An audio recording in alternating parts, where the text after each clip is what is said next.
नमस्कार। प्रारंभ पर आप सभी का स्वागत। मैं अवनीश। चैनल आपने सब्सक्राइब किया है, वीडियोस को आप लाइक करते हैं, शेयर करते हैं, इसके लिए बहुत-बहुत धन्यवाद। बेल आइकन जरूर दबाइए ताकि किसी भी अपलोड की सूचना सीधे आपको मिले। एक बार फिर जरा आज के इस पहले वीडियो में दिन के बात कर लेते हैं वेस्ट बंगाल पर।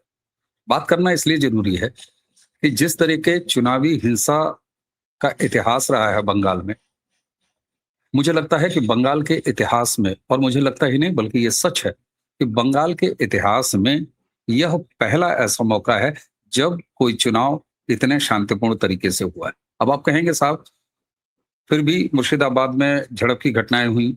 इसके अलावा शुभेंदु सरकार, एक भारतीय जनता पार्टी के कैंडिडेट, उनके साथ मिसबिहेव हुआ, मारपीट की घटना हुई।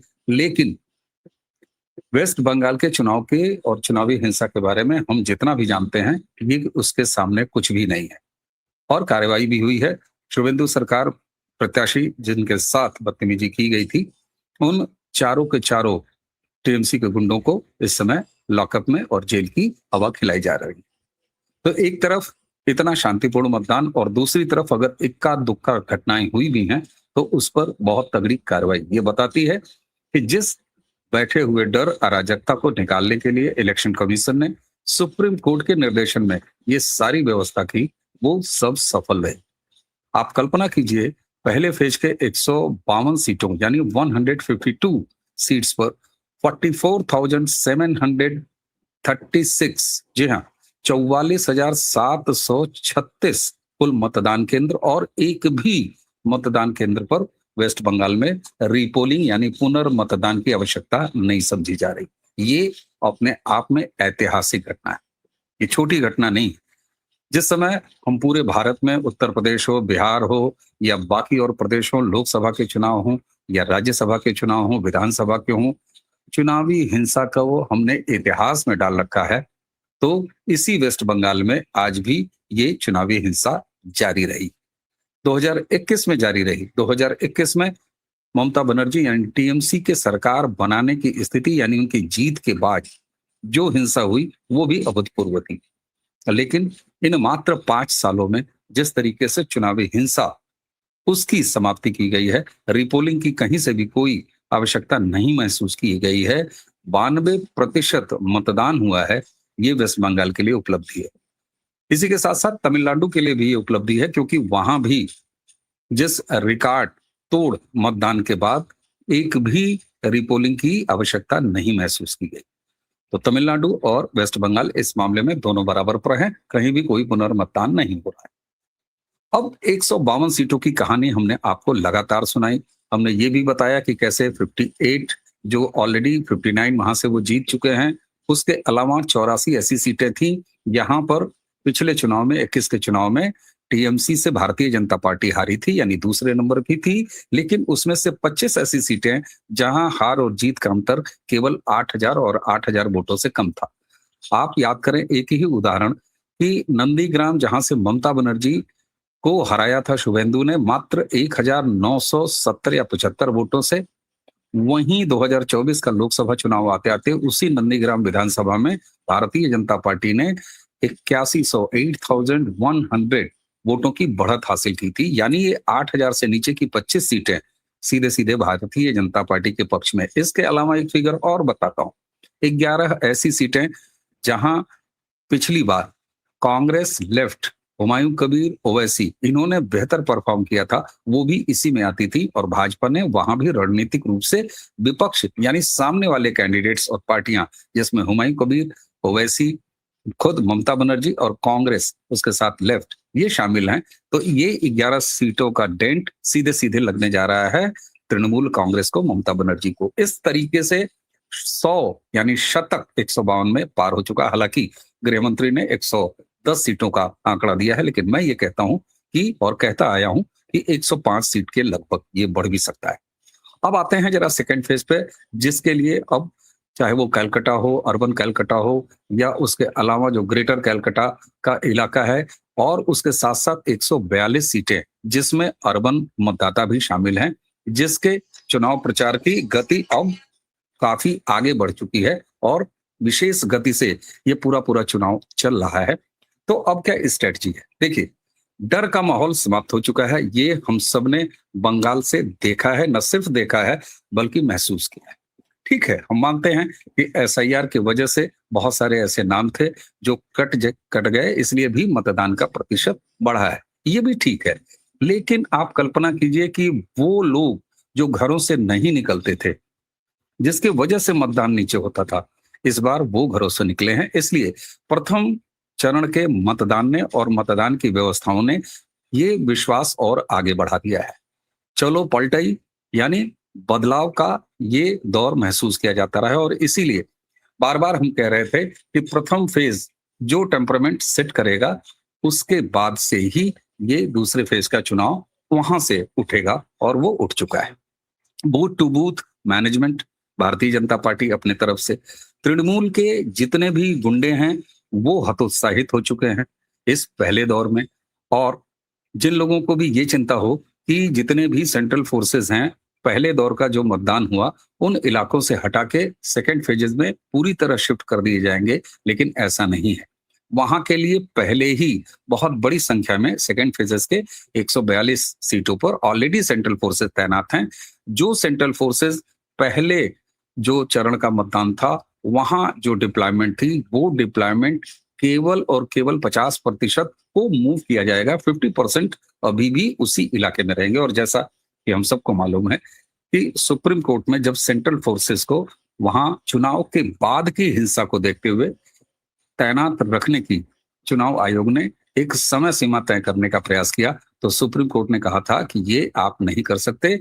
हम अनिश्चित काल तक सेंट्रल फोर्सेस को वेस्ट बंगाल में रखेंगे, और हम यानी सुप्रीम कोर्ट ये तय करेगा कि अब जब हर तरह की शांति है, तब हम ये डिसाइड करेंगे और हम तय करेंगे कि कब सेंट्रल फोर्सेस वेस्ट बंगाल से बाहर जाएंगे।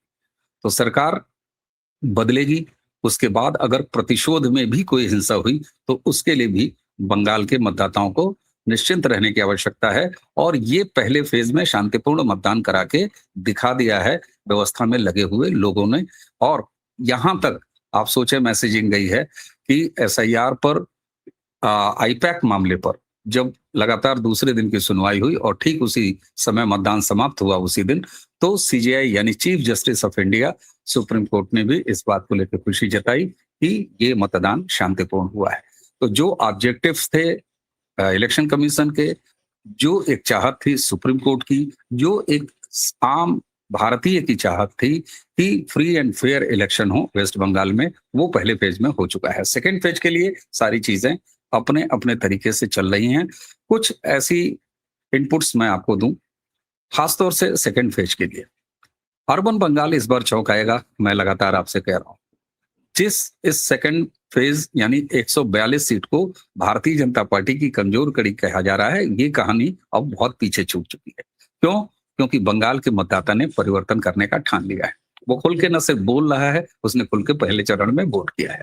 इसलिए अब ये बात बेमानी हो जाती है कि कौन सी जमीन किसके लिए मुफीद है, कौन सा इलाका किसके लिए नुकसानदायक है। कहीं किसी की अब कमजोर कड़ी नहीं रह गई है। मैंने बहुत पहले से बताने का ये प्रयास किया कि एसआईआर ने तृणमूल को और भारतीय जनता पार्टी को पहले ही एक बराबर रख दिया था। और जिस समय ममता बनर्जी उस ट्रैप में फंसी थी, या उन्होंने वो करना ज्यादा उचित समझा जब वो एसआईआर के खिलाफ लड़ रही थी, जब वो सुप्रीम कोर्ट के खिलाफ लड़ रही थी, जब वो यहाँ तक कि इलेक्शन कमीशन के खिलाफ लड़ रही थी, नरेंद्र मोदी, भारतीय जनता पार्टी और वेस्ट बंगाल में अपनी मुख्य प्रतिद्वंदी को छोड़ के, उसी समय ये तय हो गया था कि किस तरीके से ममता बनर्जी ने अपना वो समय जो मतदाताओं के बीच में रहना चाहिए था, पार्टी कार्डर के बीच खर्च करना चाहिए था, वो उन्होंने अपने लिए खत्म कर लिया था। इसी के साथ पहले फेज में और दूसरे फेज में मिला के 100 सिटिंग एमएलएज जिनके टिकट तृणमूल ने काटे थे, वहां भारतीय जनता पार्टी ने एक अपर हैंड लिया। और आप ये सोचें कि जिनके टिकट काटे गए थे वो कभी भी भारतीय जनता पार्टी के सामने तृणमूल के हितकारी नहीं हो सकते। इसी के अलावा फर्स्ट फेज की एक और कहानी बताता हूं। 25 ऐसी सीटें भारतीय जनता पार्टी ने चिन्हित की जो तृणमूल के विधायक जहां पर थे, लेकिन उनके खिलाफ भारी नाराजगी थी जनता के मन में, तो वहां भी पिन पॉइंट किया है। इसलिए ये संख्या शतक के ऊपर आपको दिखाई दे रही है। तो वेस्ट बंगाल अब परिवर्तन के लिए तैयार है। शहरी बंगाल इस बार चौंकाने जा रहा है। भद्रलोक यानी जो मिडिल क्लास है, जो अर्बन क्लास है, वो आपको चौंकाने जा रहा है। इसी के साथ-साथ कुछ और मुद्दे जो अब दूसरे फेज में काम आने वाले हैं, वो भारतीय जनता पार्टी, बेरोजगारी जिसको पहले फेज में भी रखा, पलायन जिसको पहले फेज में भी रखा, लॉ एंड ऑर्डर उसको रखा, इसी के साथ-साथ शिक्षा, स्वास्थ्य, इंफ्रास्ट्रक्चर, इंडस्ट्री, यानी बंगाल के असली विषयों पर बात। और उसी के साथ-साथ पोस्ट पोल अगर हिंसा होती है, और एक चीज मैं यहाँ पर और बताऊं, मैंने कई बार आपको बताया है कि बंगाल के लिए चाहे भारतीय जनता पार्टी कल को आ जाए, तृणमूल वापस चली जाए, तृणमूल रह जाए, भारतीय जनता पार्टी एक बार फिर असफल हो जाए, तो भी आप चुनावी हिंसा इसको बहुत बड़ी चीज मत मानिए। लेकिन पहले फेज में जिस तरीके से शून्य हिंसा जिसे मैं कहूंगा वो अचीव हुआ है, तो निश्चित तौर पर सेकेंड फेज भी पीसफुल होगा। और इलेक्शन के बाद, परिणामों के बाद की जो हिंसा संभावित थी, अब उसका भी स्थान समाप्त हो चुका है। आईपैक ने पैर के नीचे से जमीन खींच ली है। जिस ममता बनर्जी ने आईपैक पे छापे के बाद उसके मालिक को, उसके डायरेक्टर को अपना आईटी हेड बता दिया था, जिन्होंने ये जताने की कोशिश की थी जब वो पहुंची थी वहां पर ईडी के रेड के समय कि ये हमारा ऑफिस है और यहाँ हमारी स्ट्रेटजी इलेक्शन की रखी हुई थी। तो आप सोचें कि ममता बनर्जी और उनकी पार्टी ने खुद को अपने काडर से काट लिया था और पूरी तरह एक कारपोरेट कंपनी के हवाले थी। और जब आईपैक ने अपना बुरिया बिस्तर समेटा, उनका सारा खेल समाप्त हो गया और वो भागने के लिए मजबूर हुए। क्यों? क्योंकि इलेक्शन कमीशन ने जो व्यवस्था की, उसके बाद आईपैक ये समझ गई कि जिस खेला के लिए हमें ममता बनर्जी ने अपॉइंट कर रखा है, अब हम वो खेला नहीं कर सकते। तो स्थिति वही रही कि एक इवेंट मैनेजमेंट कंपनी जिसको ममता बनर्जी ने अपने चुनाव का पूरा काम सौंप रखा था, उसने ऐन चुनाव से पहले अपनी दुकान बंद कर ली और उसके बाद कोई अल्टरनेटिव नहीं रह गया था। ये स्थिति सेकंड फेज में भी हर सीट पर तृणमूल के साथ बनी हुई है कि उनका जो काडर था उसको काम करने की आदत खत्म करवा दिया था आईपैक ने।